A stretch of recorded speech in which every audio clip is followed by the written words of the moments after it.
this is my review on We Got the Miller. So I saw this film and I really like it. It's hilarious. Very funny. I found this film. So plot is this idiot who has a dude who used to be really nice to him in high school, is now a billionaire, and also a drug dealer. And the idiot is a drug dealer, but he's not a drug lord like his billionaire asshole friend. So he's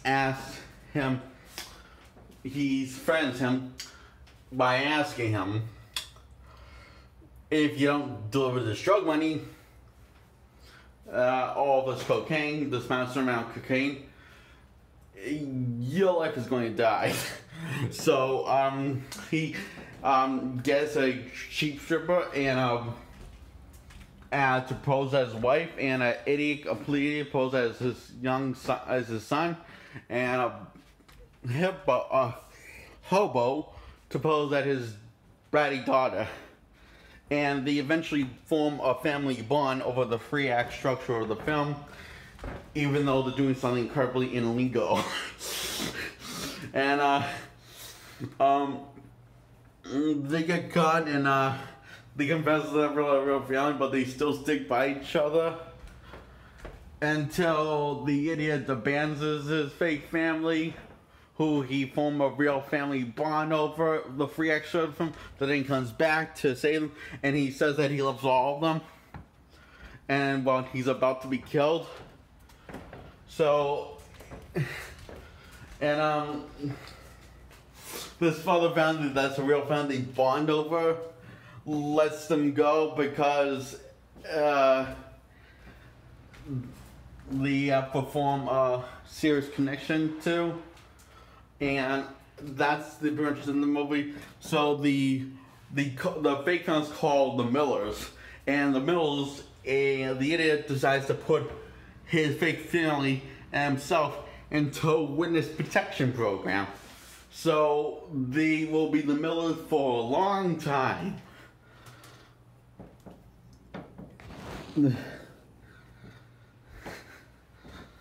So it's, I don't know if he is happy with me because saying that the actual parents of the kids won't probably never see their kids again, nor will the parents of the cheap stripper, who is played by Jennifer Aniston, will ever see her friends or family again. But it is a comedy.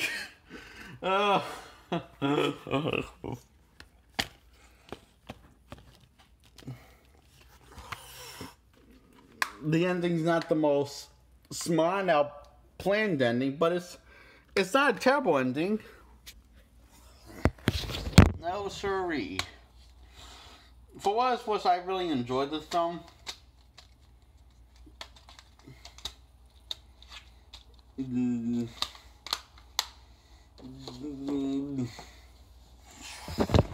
Overall, I give it a 10 out of 10, and for doing all this crazy shit and pulling it off in a comedic fashion, and well, making these awful people, except for the kid, likable and stuff, and you really feel the connection between these characters, and they feel like it's actually real and stuff. Their relationship feels real. You know, it's formed over a illegal bond / lie. All 3-act structure of them. Oh, I love the twist that the twist is that the A realized that he has more cocaine than has to do more cocaine across the board than what his asshole, as jackass of a friend said. So, and I like how he ends up, is also, which is kind of funny, how he points out that this is the cocaine to kill Winnie Nelson. I like that joke. And I like how, I thought it was also funny how he ran out his friend who basically kind of set up on a death row mission, basically. And, overall, I like the whole jokes and, all of the jokes, and I like the,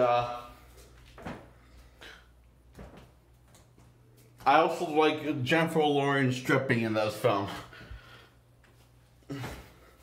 I mean, Jennifer Aniston. I get Lawrence and Aniston mixed up a lot for some reason. I found that scene kind of sexy. Yeah, and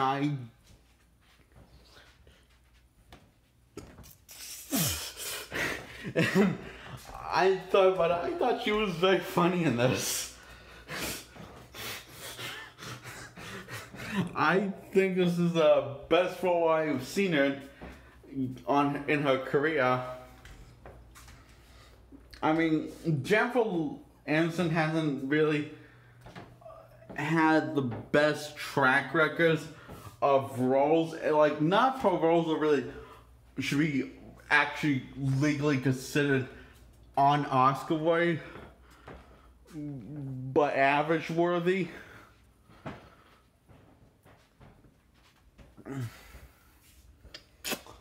But yeah, I really love this film.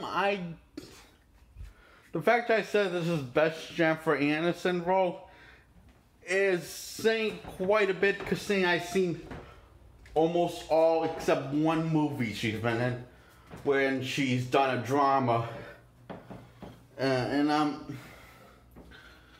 Yeah, this and Marley and Me. I was saying Marley and Me was better than this, but the thing is, she really didn't do that much of a character in Marley and Me for say that that's a better role than this. So this and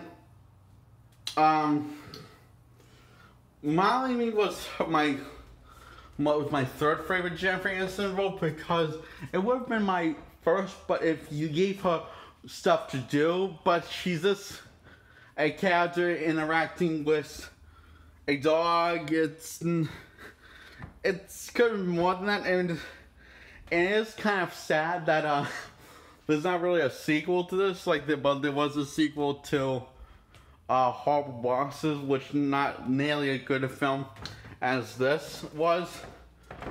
And honestly, I think this is a better role than her role in Horrible Bosses, which I liked her role in Horrible Bosses. I thought she was funny, and she's definitely more of a character than Marley and Me.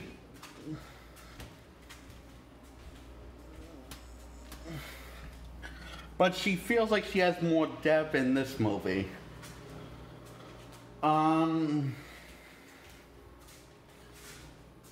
So that's my second favorite role that she's done, and this is my first favorite role she's done in her career.